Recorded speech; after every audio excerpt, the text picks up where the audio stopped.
Bonjour, je suis là pour vous parler sur un sujet capital. J'ai remarqué souvent quand on élabore un projet informatique et que nous voulons faire une application client-serveur, on a des méthodes qu'on applique sur cette application, mais souvent on a tendance à partager un dossier qui contient la base de données. Et ce qui résume dans ce cas qu'on a fait une architecture client-serveur. Avec cette méthode-là, je vous rassure qu'il y a possibilité qu'on puisse craquer ou soit pirater votre système. À des fois, vous-même, vous avez du mal à vous connecter à votre base de données vu que c'est juste un fichier qui est partagé en réseau. Aujourd'hui, je vais vous montrer comment on peut faire une architecture client-serveur avec un SGPD serveur en toute sécurité. Alors, l'intitulé de notre tuto s'appelle utiliser un serveur de base de données distant avec Java. Donc, nous allons utiliser les Java pour manipuler notre base de données sur un serveur distant. Quand je parle d'un serveur distant, ce n'est pas seulement sur la même machine, sur le localhost, non, mais sur une machine distante. Nous sommes dans un même réseau et que nous voulons accéder à une base de données distante. Alors, c'est pour cela que nous allons, sans toutefois tarder, j'ai deux machines. L'une qui est ici physiquement que vous voyez et l'autre c'est un petit Raspberry, c'est une carte Raspberry, un ordinateur que je me suis procuré ça fait un peu de temps. C'est lui que je vais utiliser comme un serveur. C'est lui que je vais utiliser. Voilà, tout d'abord pour commencer à faire, il faut avoir un réseau fonctionnel. Moi, dans mon cas, j'ai un petit routeur d'Airtel que j'utilise comme un point d'accès. Voilà, mon réseau est là. Si on entre,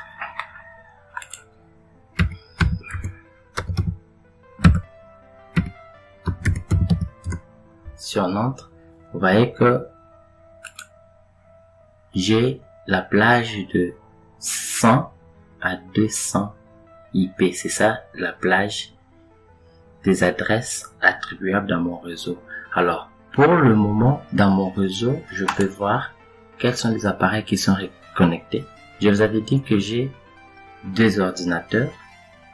J'ai d'abord mon ordinateur ici, Ordi Blaise Mubadi, qui est sous Linux, et j'ai la carte Raspberry, l'ordinateur qui hébergera, comme on n'a pas encore fait, qui hébergera notre serveur de base de données.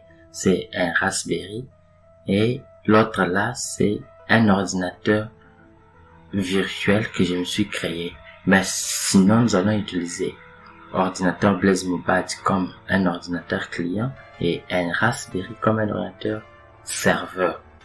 Alors, notre serveur a 192.168.100 comme adresse. Nous allons essayer de pinguer ça.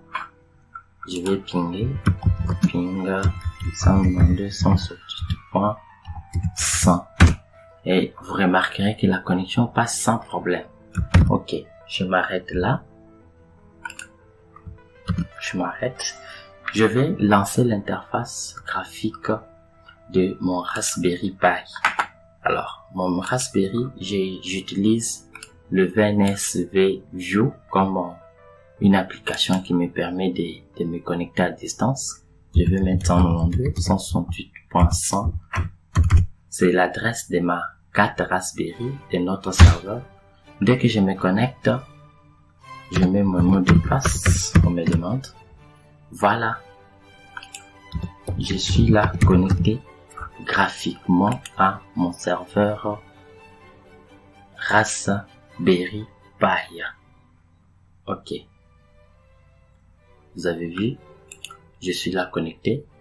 Si je vous montre l'interface, vous voyez, il y a les logos des Raspberry. C'est pour vous montrer que réellement, j'ai un Raspberry que je vais utiliser comme serveur. Alors, je vais fermer l'interface graphique. Je vais fermer. Je me déconnecte. Je vais fermer momentanément parce que nous allons utiliser le mode console. C'est ce que nous allons utiliser. D'abord, qu'est-ce qu'il nous faut pour utiliser un SGBD serveur? D'abord, il faut que nous ayons un serveur SGBD, faire un choix sur un SGBD serveur. Nous avons MySQL, PostgreSQL, SQL Server, Oracle, ce sont les SGBD serveurs qui existent autant, il y en a autant. Pour notre travail, nous avons choisi MariaDB, c'est ce que nous allons utiliser. Je vais me connecter à notre serveur SSH. Je fais pi c'est l'utilisateur l'utilisateur qui est sur ma carte Raspberry Pi 192.168.100. Dès que je me connecte, on me demande le mot de passe de route et la carte me demande aussi de m'identifier. Dès que je valide, voilà, je suis connecté. Si je fais un clear, vous voyez que je suis connecté. Pi est connecté chez Raspberry Pi. Vous voyez très bien. Alors, qu'est-ce que nous allons faire? Je vous ai dit, la première des choses à faire, c'est d'installer un SGBD serveur. Dans notre cas, on a choisi MariaDB.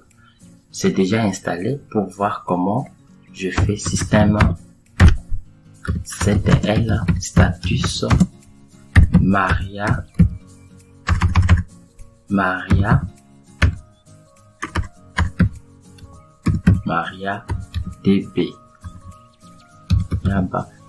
Une chose, c'est que la commande ici refuse puisque MariaDB c'est un SGBD qui est basé aussi sur MySQL. Donc il n'y a pas une grande différence entre ces deux. Si je fais comme ça, c'est-à-dire qu'il n'y a pas d'abord status est mal saisi. J'arrange. Vous voyez que j'ai mon serveur SGBD. Je vous conseille de mieux d'installer un SGBD serveur avant de choisir. Alors dans notre cas, on a choisi MariaDB qui est un SGBD serveur dans notre cas. Il est semblable avec MySQL.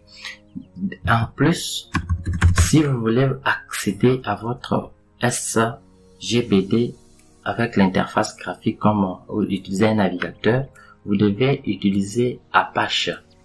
Dans mon cas, je l'ai déjà installé encore. On dit Apache D. Alors, il est là. Apache est déjà utilisé. Je ne peux pas vous donner un cours ici comment installer les paquets Linux. Si vous avez Windows, installez tout simplement WAMP, tout sera fini. Maintenant ici, au lieu d'installer WAMP, on peut utiliser LAMP qui est la version similaire de WAMP sur Linux. De même aussi, pour avoir un paquet LAMP complet, il faut aussi installer PHP. PHP, on me dit, je vous montre. PHP, effectivement, il est installé sur 4, je vais dire système, cd, etc, PH. Qu'est-ce qu'on me dit? J'ai mal saisi. PHP. Ok. Je fasse un peu les tableaux.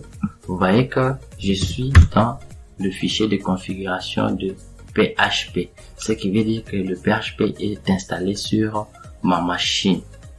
J'insiste bien, avant de commencer votre projet pour le serveur, il faut installer SGBD, Apache si vous voulez configurer ou soit administrer votre base de données avec un navigateur. En plus, installez aussi le PHP. Alors, je fais CD, je quitte dans ce dossier, je rentre dans mon dossier personnel, j'efface. Jusque là, nous sommes sur les serveurs. Nous sommes connectés à SSH. Alors, maintenant, qu'est-ce que nous devons faire? Le mieux à faire ici, c'est d'entrer dans MySQL,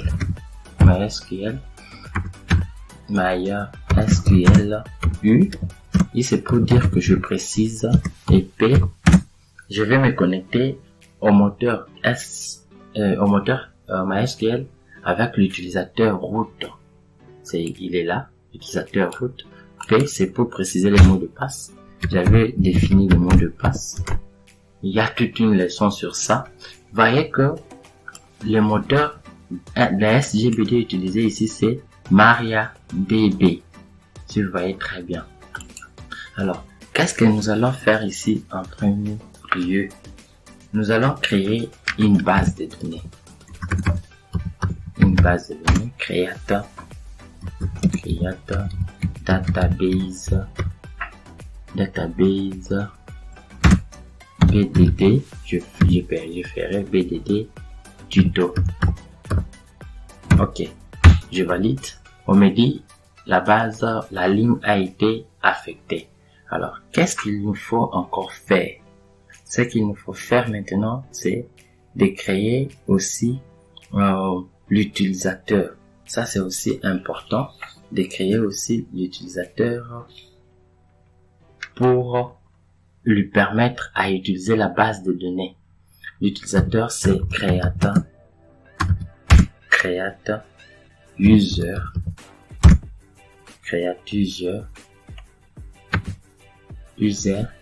On va mettre user tuto.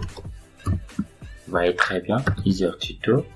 Et puis, arrobase. Je suis en train de partir lentement, afin que vous puissiez aussi copier. Alors, les pourcentages que nous venons de mettre ici, c'est le pourcentage qui va nous permettre à donner accès à tous les utilisateurs extérieurs.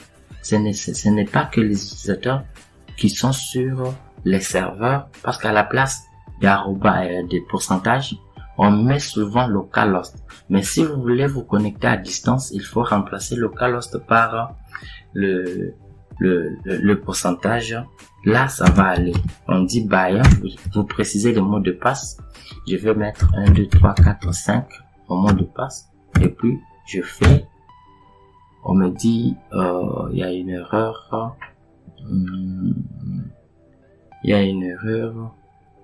Ok. C'est pas comme ça qu'on doit faire. Ce n'est pas comme ça. On doit faire ceci. Ok.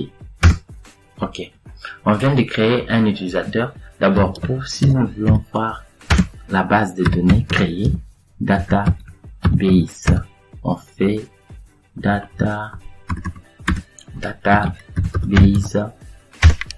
Vous voyez qu'on a notre base de données tuto qui est là. Tuto. Et si nous faisons select user, on écrit select user host et nous voulons lister tous les utilisateurs créés sur le système from mysql.user. Si je fais ceci, vous voyez qu'on a aussi notre utilisateur Tito qui est là avec l'accès extérieur.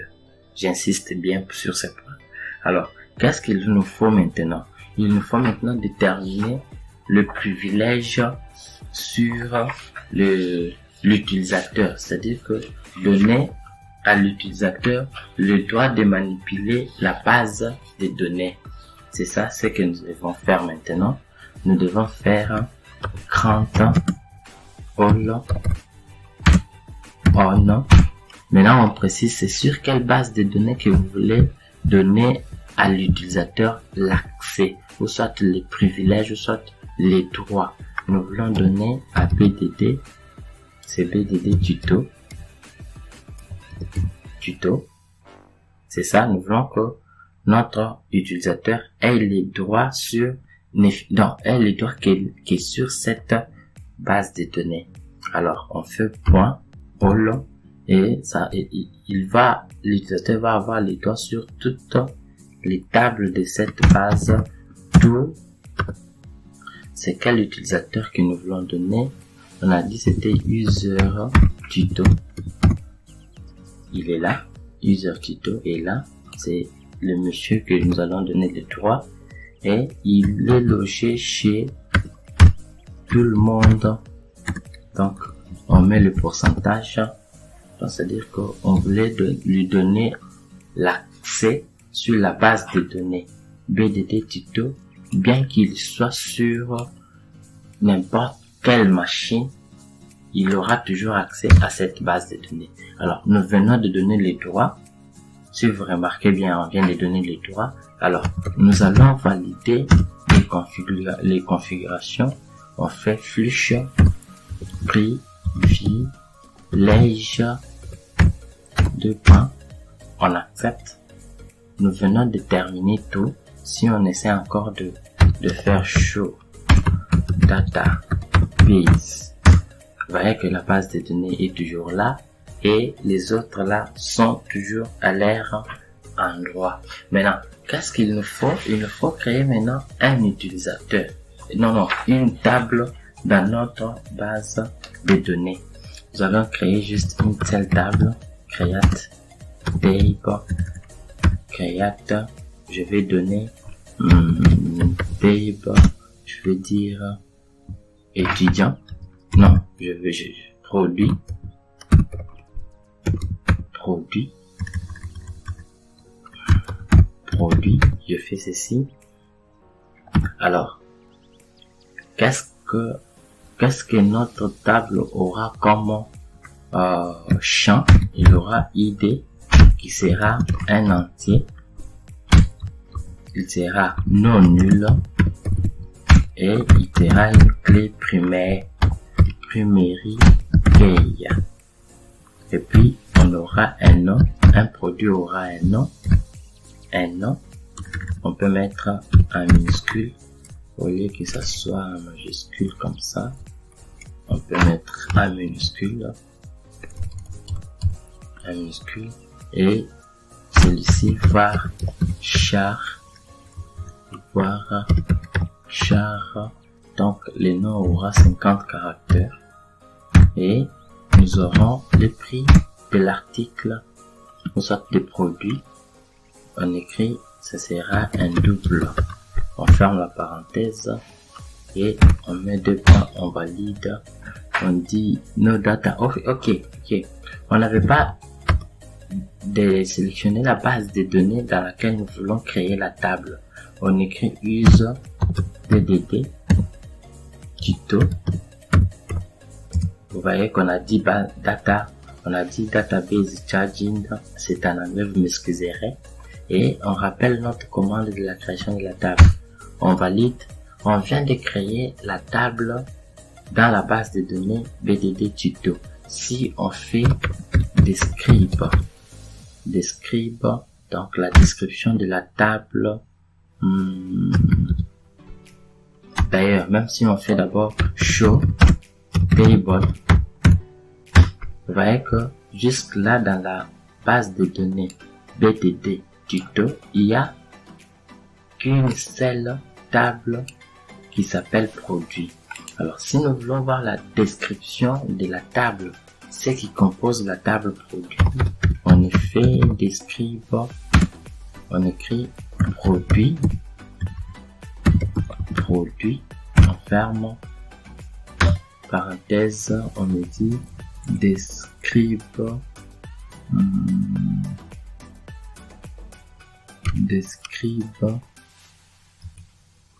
on dit quoi? MariaDB version produit. Ok, describe mal saisi, c'est describe au lieu de describe. Alors, on revient là-bas. Ok, voilà la structure de notre table de la base de données. On a ID, nom et prix. Nous avons tout ça, ce qui est à l'intérieur de notre ami. Alors, qu'est-ce que nous allons faire maintenant? Nous allons essayer maintenant de vous faire voir ça.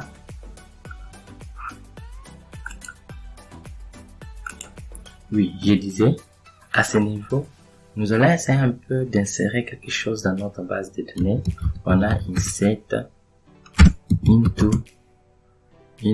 produit.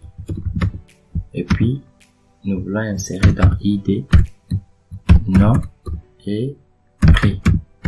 Et là, nous voulons insérer, on a value, nous voulons insérer, c'est le premier produit comme identifiant, c'est, je dirais, la scole,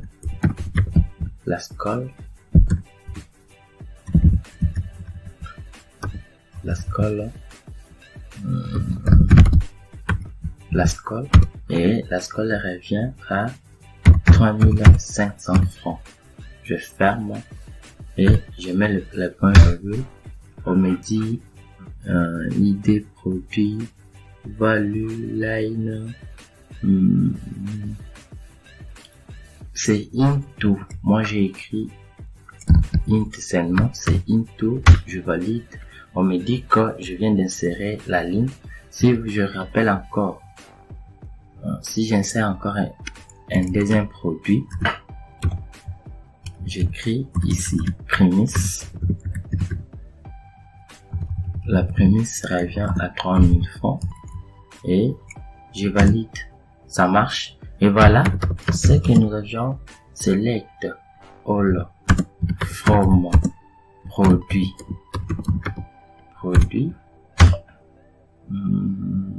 Qu'est-ce qu'on dit? La commande select est mal saisie. La rapidité, vous m'excuserez. Alors, vous voyez que dans notre table, on a le premier produit, la scole, 3500. Le deuxième produit, la prémisse, 300 francs. Alors, nous avons créé notre structure. Nous avons commencé par créer la base de données, l'utilisateur, lui donner le droit sur la base de données et nous avons inséré le produit. Nous allons d'abord quitter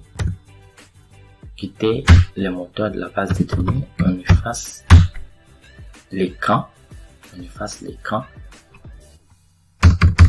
J'essaie un peu de défendre.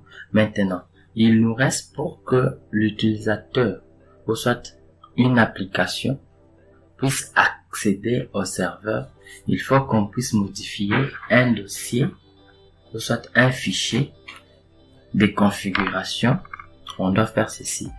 On doit nano, on fait d'abord sudo nano, ou soit on doit d'abord accéder dans etc MySQL. On refuse. Non, ce n'était pas etc MySQL. J'accède.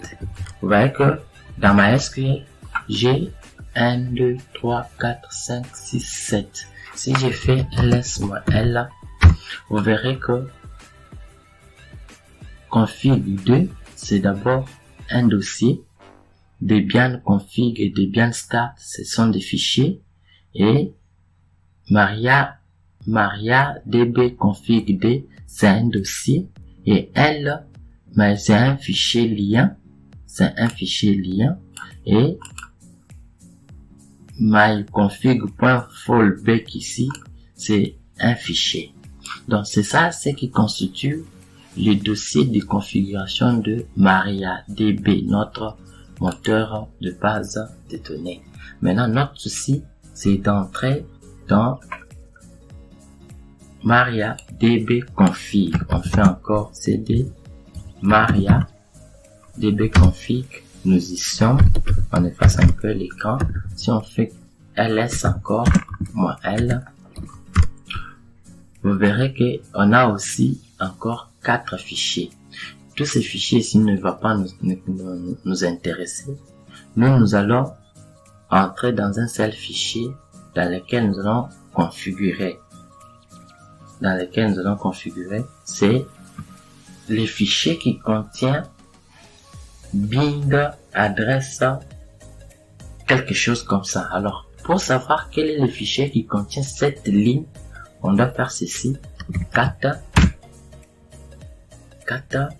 50. On commence d'abord par MySQL D, c'est celui-ci, et puis on associe avec une autre commande grep. On écrit bind adresse quelque chose comme ça. On voit que dans ces fichiers il n'y en a pas. Sinon, il y avait cette phrase là, on devait sortir. Alors on sort ici, on doit entrer dans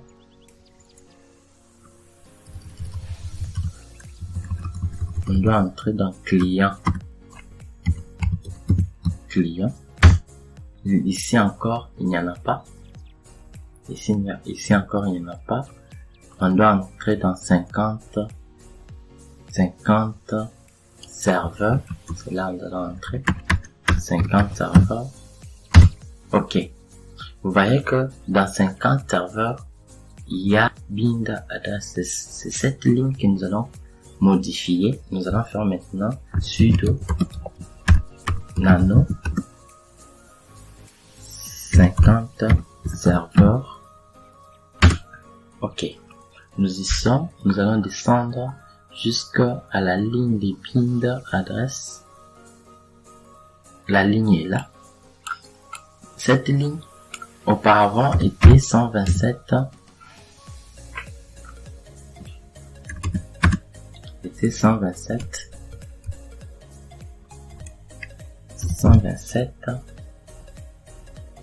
C'est ce que vous allez trouver aussi chez vous. 127.0.0.0. C'est ce qui était. Maintenant, pour remplacer, pourquoi c'est la ligne qui autorise que l'accès des utilisateurs sur la machine. Si vous voyez l'adresse là, c'est l'adresse de la boucle. Donc, c'est l'adresse de la machine locale. Alors, maintenant, nous allons remplacer par une adresse globale qui est 0.0.0.0. Et puis, on enregistre les fichiers. Oui. On sort. Maintenant, on redémarre le système. On redémarre le moteur de base de données système. On fait restart. MySQL. Qu'est-ce que je fais? Moi? MySQL. Le serveur est en train de démarrer. On dit accès, il faut redémarrer avec un accès sudo. Et ça, c'est qu'on demande sudo. Je redémarre. Ok. Alors, on fait statut pour voir si réellement le serveur de base de données est allumé. Voilà, le serveur de la base de données est allumé.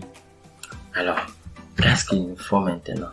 On allume, on efface l'écran. Et puis, je pense que tout est déjà fini du côté serveur.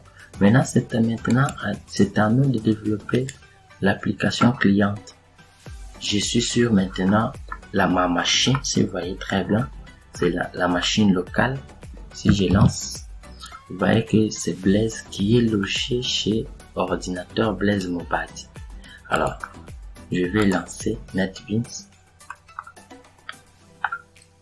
Je vais lancer NetBeans. En attendant, pendant que le NetBeans est en train de démarrer, nous pouvons essayer quelque chose. Si j'entre cette adresse .168.0.100 bar php my admin, je valide, je mets mon mot de passe. Ça, si vous remarquez très bien, c'est l'adresse, regardez très bien ici, c'est l'adresse de notre serveur. J'ai ouvert l'interface graphique, comment je dirais, sur le navigateur avec l'utilitaire PHP. Voilà, on a notre base de données que nous avions créée. Base de données, elle est là. Base de données tuto. Et on a la table produit. On dit quoi? Des erreurs ont été déclenchées. Ok. Pourquoi? Parce que c'est seulement l'utilisateur BDD, l'utilisateur user tuto qui a l'accès à voir ça, les contenus. Alors quand nous sommes connectés avec Root, c'est pourquoi il refuse. Alors essayons un peu de se connecter avec je reviens, je remets l'adresse. Il faut d'abord que je me déconnecte.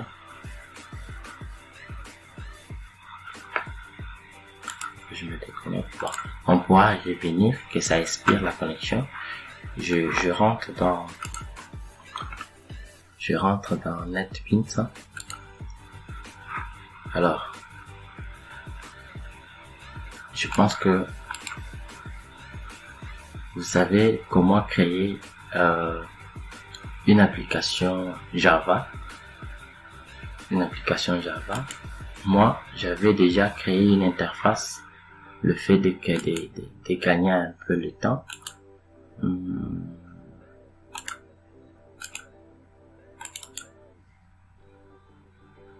Nous sommes là. Et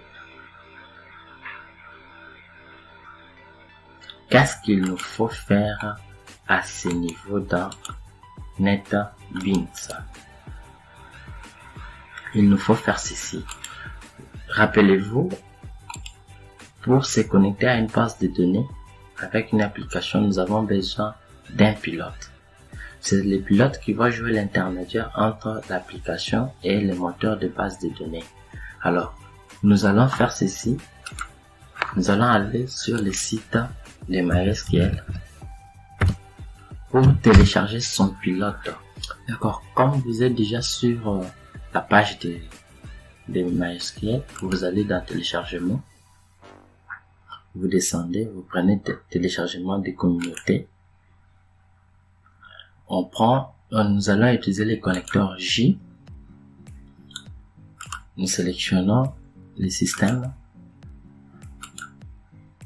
Alors, à ce niveau, si vous sélectionnez les systèmes, le connecteur sera lié au système d'exploitation. Comme Java lui-même ne dépend pas du plateforme, il faut prendre le format indépendant de la plateforme. Je dis bien, choisissez indépendant de la plateforme. C'est là où je suis. Nous allons prendre le fichier ici. Alors, on télécharge.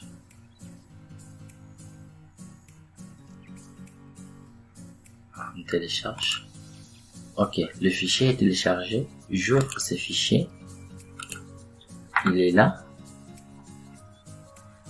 Le fichier est là. Je vais l'enlever ici pour le mettre sur le bureau. Je le mets sur le bureau. Allez. Maintenant, qu'est-ce que nous allons faire? Nous allons ouvrir ce fichier. C'est un fichier compressé. Vous allez le décompresser. On clique sur extraire. Toujours dans les mêmes dossier, on ouvre, c'est sur les bureaux. Sur les bureaux, vous voyez, c'est sur les bureaux, le fichier est là. Si vous ouvrez à l'intérieur du dossier, il y a MySQL connecteur java.0.28.jar. C'est ça notre pilote que nous aurons besoin. Nous allons entrer maintenant dans MySQL et dans NetBeans. On vient sur Tools, Librairie.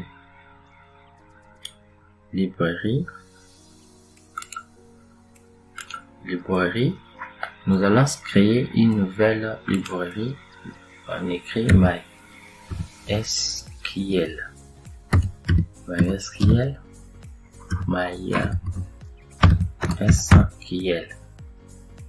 Je valide. À l'intérieur de MySQL, nous allons importer notre petit machin là. Alors, c'était sur le bureau, notre pilote. C'était sur le bureau. Je cherche le bureau. Le bureau est là. Le bureau est là. Le fichier doit être ici. Non, il n'est pas là.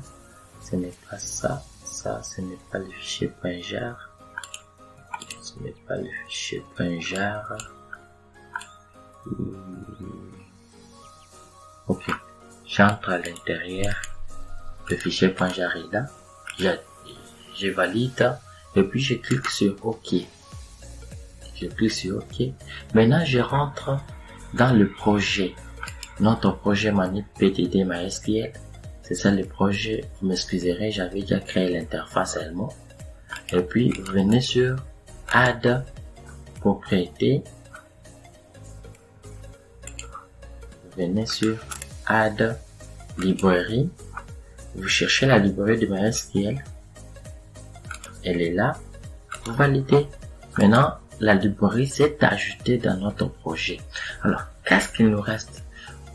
Avant que vous puissiez continuer, je peux vous conseiller de tester la connectivité entre NetBeans et votre serveur. Je viens là, database, nouvelle connexion. Je vais prendre ici, je vais choisir les connecteurs. Soit le pilote, j'ai choisi le pilote, je valide et puis je fais Nest. Ce n'est pas localhost, la base n'est pas stockée sur la machine client, c'est sur 192.168.0.100 et la base de données c'est bdd.tuto. Et si vous vous rappelez de notre utilisateur, c'était user tuto. Alors, les mots de passe étaient 1, 2, 3, 4. Vous vous rappelez très bien. J'essaie un peu la connexion. On me dit tuto using password OK. On me dit quoi ici? Using qu'est-ce qu'on me dit? Comment MySQL driver access. On m'a dit l'accès est refusé. Je vais 1, 2, 3, 4, 5. C'était le mot de passe. Ok. Vous voyez, le mot de passe était 1, 2, 3, 4, 5. Voilà ici qu'on m'a dit connexion. Ça, c'est ça que vous pouvez lire. Alors, je clique sur Nest. Nest. Je fais Finish. Ok. Vous voyez que je suis là. Je peux effacer ça. Delete. Yes. Je suis ici. Si vous remarquez bien, base tuto est déjà là. Et la table produit est là. Alors, qu'est-ce que je peux faire? Je peux exécuter une commande. Je peux faire select produit, select all from produit et puis point virgule. J'exécute la commande. On dit from, ce n'est pas from, l'erreur de saisie.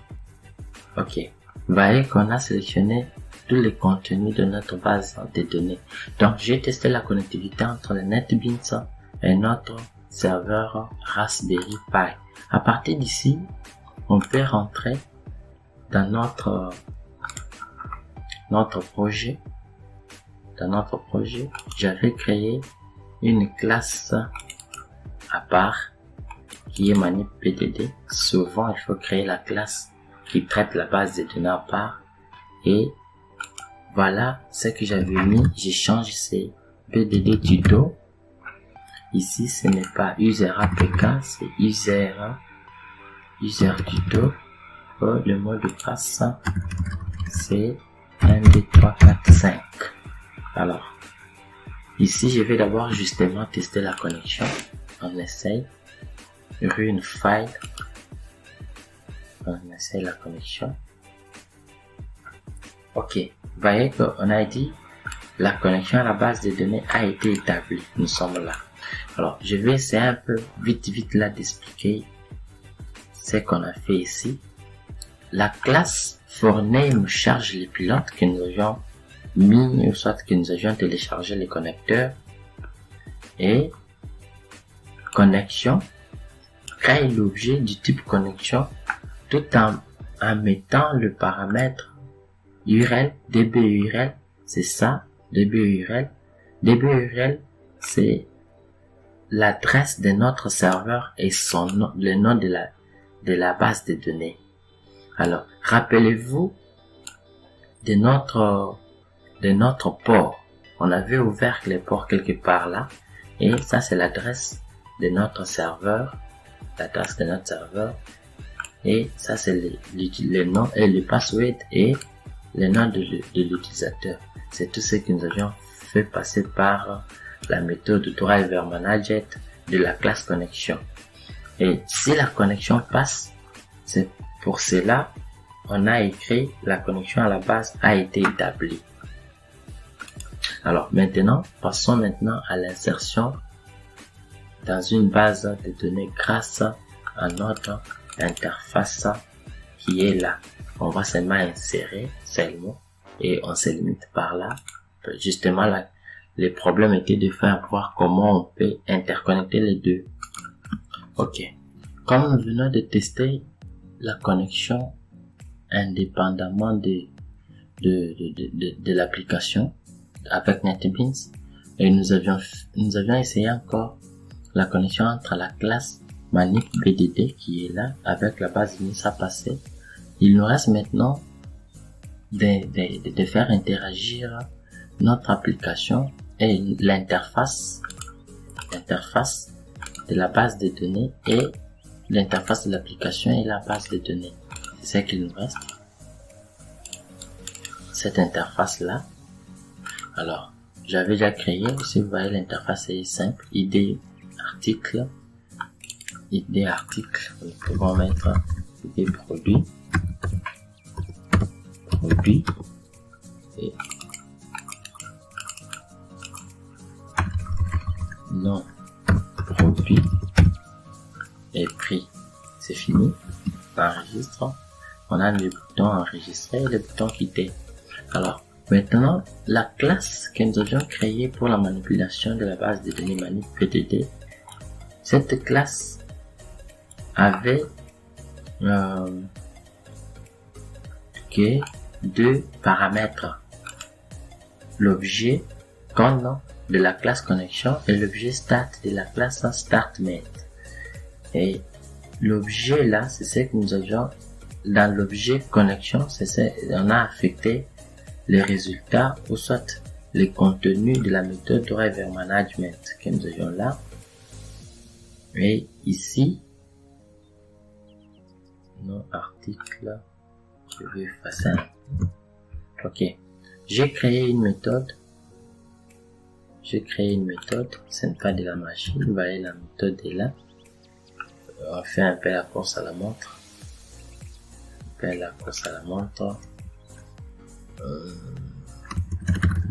La méthode se nomme enregistrer enregistrer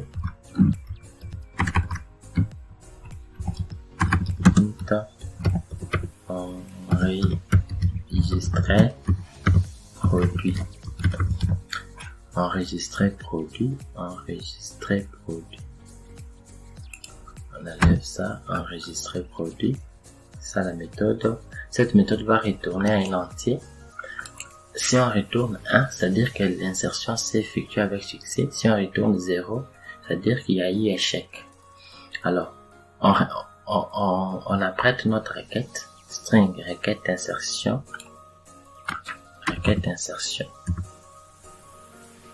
et c'est la table produit. C'est là nous voulons mettre. Et quels sont les paramètres? On a id, on a nom, on a prix. Et il faut qu'on puisse fournir à cette méthode ce que nous voulons insérer. String, on va lui donner l'entier. Ça sera id 1 par exemple, pour qu'il n'y ait pas confusion avec l'idée de l'intérieur. id, on fera encore string nom 1 et je m'excuse un peu, id ne doit pas être une chaîne de caractères mais plutôt un entier, et le prix doit être un peu du type double prix 1. Alors c'est ce que nous allons mettre ici. On va faire ceci. On va faire ceci. Ici on met id1. Là-bas nous faisons ceci. Nous mettons nom 1.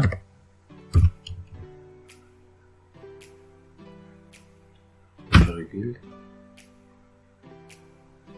Nous mettons ça. Prix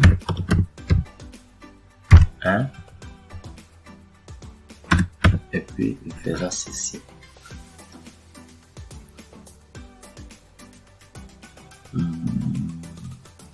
Il y a toujours le trait rouge. Faut qu'on voie pourquoi ça est là. Oui, la ligne. Donc on doit ajouter le plus partout là. Ici. Ok. Nous venons d'apprêter notre requête. Ce qu'il reste maintenant, c'est de créer ou soit d'instancier l'objet statement avec la méthode de la classe connection. On a instancié et puis on exécute tout en donnant en paramètre notre requête insertion. Alors si réellement la requête ou soit l'insertion s'est effectuée avec succès, on va retourner un 1. Et si c'est avec échec, on va retourner un 0. Est-ce que nous sommes d'accord? Oui, moi j'accepte directement. Je rentre dans l'article. Je viens d'enregistrer. Nous sommes là. Alors, la première des choses, c'est de créer l'objet manip VDD. J'ai dit VDD. Et puis, new manip VDD. Alors, je rentre dans manip, il me dit donc oh oui, ok, nous sommes là. Non. J'efface les noms de la base de données. J'efface. Je viens encore ici. J'efface les noms de la base de données. Ça reste vide comme ça. Je viens dans l'article. Et puis, il n'y a plus d'erreur. Et puis, qu'est-ce que je fais? BDD. Je peux changer en BB ici. Et puis, je vais appeler l'objet BB comme ce que j'ai fait moi. C'est BB. Et ici, j'appelle l'objet et j'appelle la méthode enregistrer. Et qu'est-ce que nous allons donner là-bas? Premièrement, j'aimerais que nous puissions faire ceci. Int. Accueillir les histoires sans ID. Il faut qu'on puisse accueillir les histoires venant des zones de test. Vous êtes des programmeurs comme moi, des excellents même. Vous savez déjà que ce sont les données de ces zones de test que nous allons accueillir. Les names, on peut changer directement test, ID, produit, je viens là, test, nom, produit, je viens encore là, test, prix, produit, et puis je rentre ici, et puis je vais faire id sera intègre point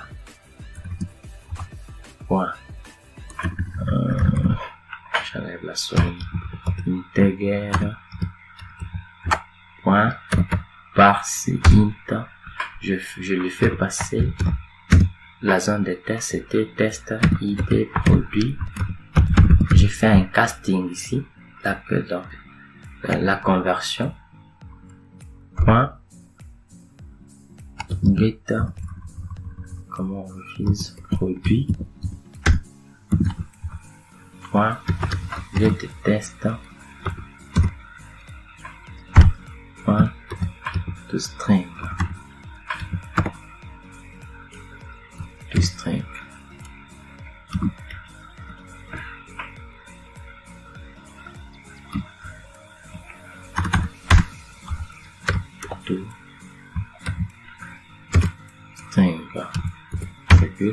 et puis double prix table point parse double, je vais prendre txt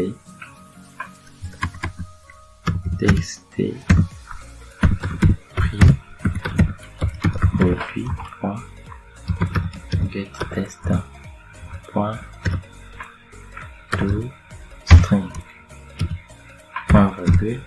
Et là, ici, à partir d'ici, qu'est-ce que nous allons faire?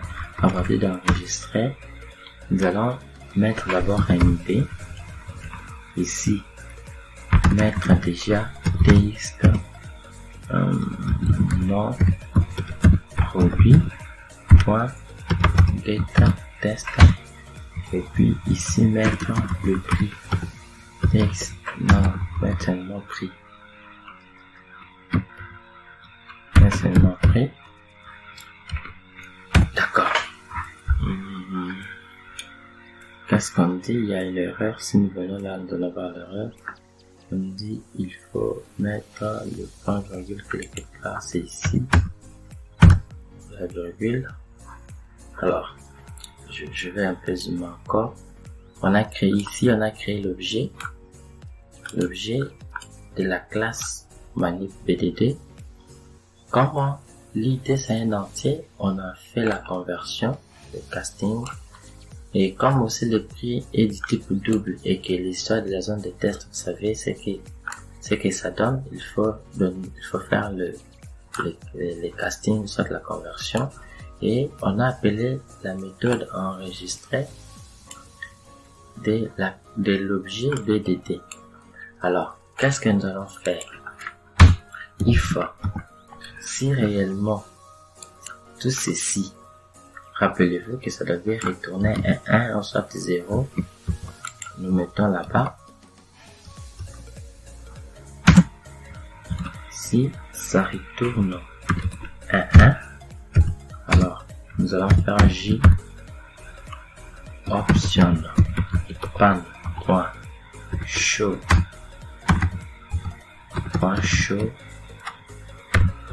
message dialogue. Je fais 10. Je diminue celle-ci, 10.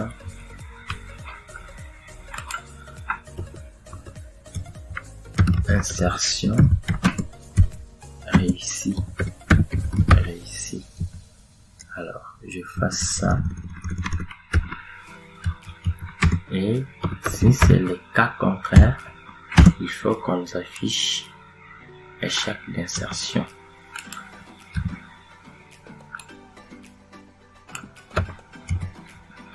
Échec d'insertion.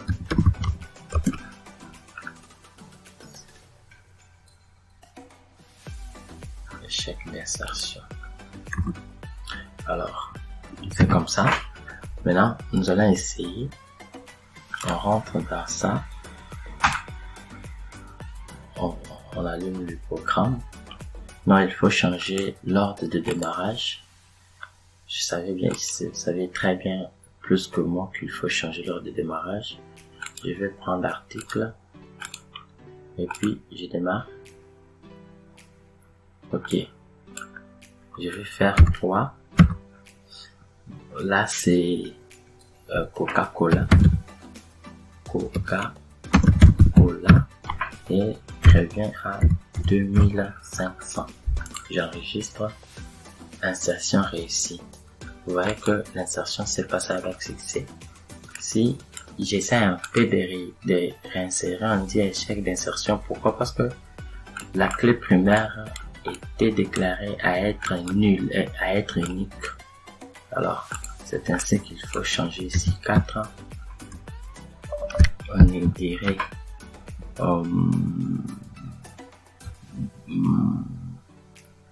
ordinateur. Ici, je mets 800 000 francs. J'enregistre. Très bien. Et on vient d'enregistrer. Si on rentre dans notre ami Raspberry, si nous rentrons là-bas, où est-il? C'était ici. Vous voyez, c'est pi. Si on veut seulement savoir si réellement les données envoyées sont bien réussies dans le serveur, sudo mysql route p, j'enregistre, on dit quoi? C'est p et non gsp. J'écris les ça et puis je vais faire use bdd tuto. J'ai mis cette base de données et si j'ai fait select all from produit, vous voyez que on a 4 produits enregistrés. Ok, merci. J'espère que vous êtes à la hauteur de connecter une application Java vers un SGBD serveur. J'insiste bien, un SGBD serveur et non partager encore de dossiers ou soit de fichiers quand vous étiez en train de les faire. Merci, à bientôt.